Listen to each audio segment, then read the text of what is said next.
Hi guys, आज मैं आप लोगों के साथ अपनी न्यू वीडियो लेके आई हूँ जिसमें आज मैं आपको बताऊंगी बिटकॉइन के बारे में। आप लोगों ने कभी सोचा है कि हर साल गूगल पर टॉप सर्च होने वाला वर्ड बिटकॉइन आखिर क्या है? क्यों लोग उसे सबसे ज़्यादा सर्च करते हैं? आपने कभी सोचा है कि हम उसको विदाउट कॉम्प्लिकेटेड और टेक्निकल वर्ड यूज़ करें समझ सकते हैं? तो जी हाँ, आज मैं आपको इस वीडियो में यही समझाऊंगी। आप लोगों ने कभी सोचा है कि हमें लोग पैसे क्यों देते हैं? क्या हमें कोई पैसे देगा और हमें उसके बदले में कुछ काम नहीं करना होगा? नहीं, हमें पैसे तभी मिलते हैं जब हम कुछ उसके बदले में काम करें। हमें ऑफिस में भी सैलरी तभी मिलेगी जब हम उसके बदले में कुछ काम करेंगे। एक बिजनेसमैन भी है, वो भी अपने बिजनेस पे तभी अपना बिजनेस एक्सपैंड कर सकता है जब उसके बदले वो एफर्ट डाले। तो ऑल ओवर वर्ल्ड अगर आप अपनी नजर दौड़ाएंगे तो आप यही देखेंगे कि कोई भी काम करने के लिए कोई भी काम हो जाए, अगर हम उस काम को करेंगे तभी हमें पैसा मिलेगा। That means money equals to value. Time to time money को अलग वे में रिप्रेजेंट किया गया। पहले के लोग अनाज और गेहूं देके अपना काम कराते थे, लेकिन बाद में लोगों ने सोचा हम क्यों ना ऐसी चीज़ में इन्वेस्टमेंट किया जाए जिसे हम थोड़े समय तक रख सकें। लोगों का रुझान गोल्ड की तरफ बढ़ा। लोगों ने काफ़ी गोल्ड में इन्वेस्ट किया, लेकिन उसमें भी लोगों को दिक्कत आई क्योंकि गोल्ड को हर जगह कैरी करना ईजी नहीं था। फिर गवर्नमेंट ने एक पॉलिसी निकाली कि आप गोल्ड को हर जगह कैरी करने की ज़रूरत नहीं है, आप उसको गवर्नमेंट के पास डिपॉजिट कीजिए, उसके बदले वो आपको एक रसीद देगी और उसी रसीद के बेसिस पे आप ट्रांजैक्शंस कर सकते हैं। आगे चल के वही रसीद एक पेपर मनी के रूप में जा। फिर लोगों ने मनी को रिप्रेजेंट करने के लिए किसी सामान की जगह एक प्रॉमिस पर ट्रस्ट किया। मैं अपने ग्राहक को इतना अमाउंट पे करूँगा। गवर्नमेंट ने इस नोट के थ्रू ये बताया कि अगर आप ये कहीं लेके जाएंगे तो आपको उसका इतना वैल्यू मिलेगा।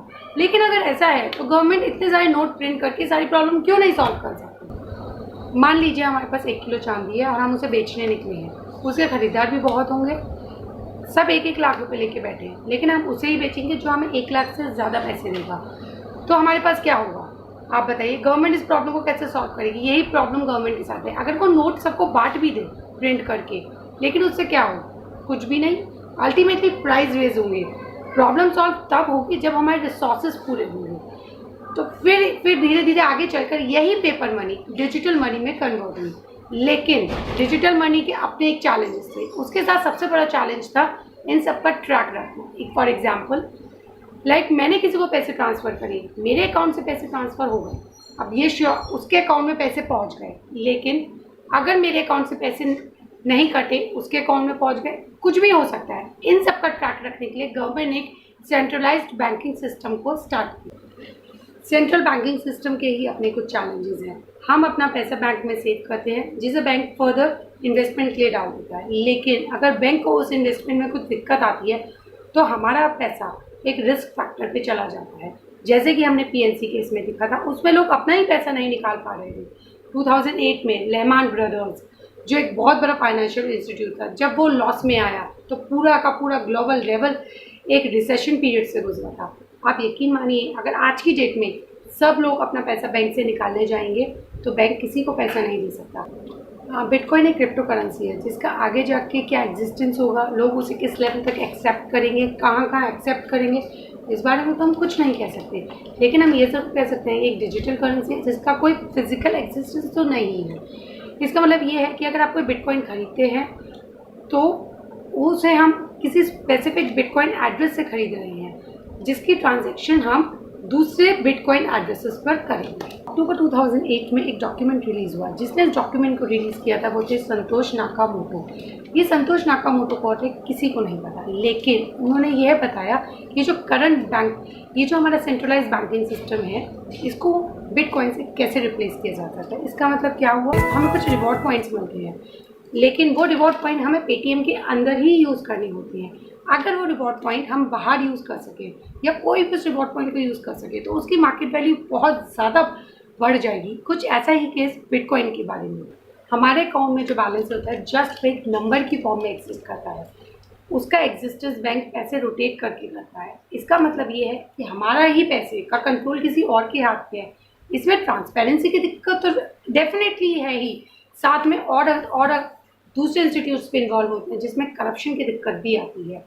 और एक बात बताऊं, गवर्नमेंट चाहे तो हमारे लीगल स्टेटस को हटा भी सकती है, जैसे कि हमने डीमोनेटाइजेशन में देखा। बिटकॉइन एक ऑटोमेटिक स्ट्रक्चर है जिसके लिए हमें कोई प्रोग्रामिंग या कोडिंग नहीं करनी होती। इसका एल्गोरिथम ऑटो रन होता है। एल्गोरिथम रन करने के लिए हमें कंप्यूटर की ज़रूरत होती है, लेकिन इतने हाई लेवल पे हमें काम करने के लिए बहुत सारे कंप्यूटर्स की ज़रूरत होगी। बहुत सारे कंप्यूटर्स होंगे तो उसको मेंटेन करने के लिए थर्ड पार्टी की ज़रूरत होगी।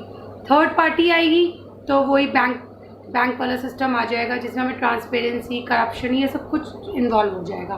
तो इन सब चीज़ों को अवॉइड करने के लिए हम बिटकॉइन माइनिंग का कंसेप्ट लेके आए। बिटकॉइन माइनिंग में लोग कंप्यूटर लगा के अपने एल्गोरिथम रन करवाते थे और जब ये ट्रांजैक्शन सक्सेसफुल हो जाती थी तो उन्हें एज अ रिवॉर्ड बिटकॉइन मिलते थे। यह पूरा सिस्टम एक डिस्ट्रीब्यूटेड ब्लॉकचेन में रहता था। तो इसमें किसी भी इंस्टीट्यूट के पास ना कोई पावर होती थी और ना कोई हैकिंग सिस्टम की प्रॉब्लम होती थी।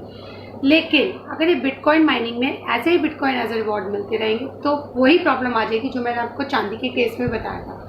महंगाई बहुत ज़्यादा बढ़ जाएगी। तो इन सब चीज़ों को अवॉइड करने के लिए पहले से ही ये बात कन्फर्म्ड है कि 21 मिलियन बिट से ज़्यादा बिटकॉइन जनरेट नहीं होंगे। और एक बिटकॉइन माइनर को कितने बिटकॉइन मिलेंगे ये इस बात पर डिपेंड करता है कि कितने लोग कंप्यूटर्स लगा के बिटकॉइन माइनिंग कर रहे हैं। 2009 में 2 बिटकॉइन जनरेट होने में 2 से 3 महीने लग जाते थे, लेकिन आज की डेट में एक बिटकॉइन, जी हाँ आप सही सुन रहे हैं, एक बिटकॉइन जनरेट होने में भी 1.5 से 2 साल लग जाते हैं। इसके कुछ डिसएडवांटेजेस भी हैं। सबसे फर्स्ट डिसएडवांटेजेस का कि ये हर जगह एक्सेप्टेबल नहीं है। सेकेंडली, गवर्नमेंट का इसमें कोई इन्वॉल्व नहीं है तो इसमें इलीगल एक्टिविटीज़ भी शामिल हो जाती है। थर्डली, इसका वॉलंटियर नेचर, दैट मीन्स आज आपने खरीदा, कल आप उसको रिटर्न करने जाएंगे तो इसके प्राइस फ्लक्चुएट होंगे।